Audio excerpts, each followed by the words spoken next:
Hey guys, welcome back to this channel. In this video, I'll be showing you guys how you can basically create this dripping effect on Photoshop.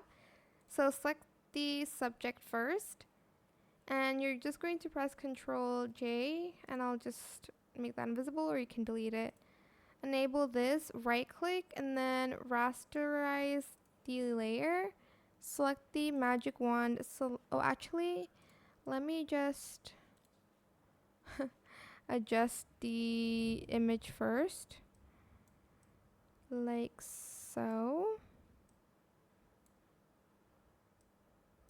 like that. And then I will use the magic wand here, right click, similar, and press delete.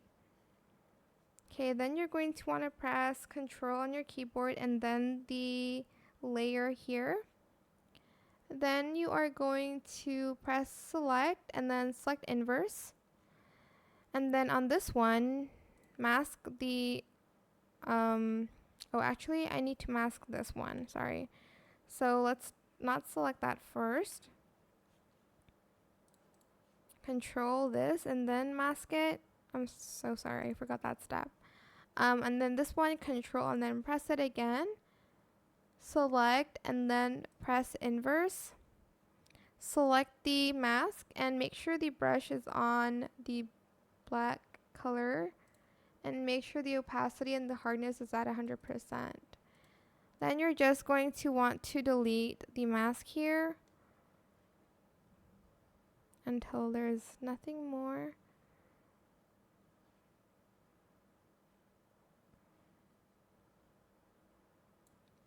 And then once you're done, you're going to just make this invisible, and that's it. Super simple. This is the dripping effect on Photoshop. Hope this tutorial was helpful for you guys. Don't forget to like, comment, share, and also subscribe to this channel if you haven't done that already. If you have any more questions about this video, just leave it in the comment section down below. I will try my best to answer them all for you guys. And if you found this video helpful, please click the thanks button as well. That is it for this video. Thank you so much for watching. Bye!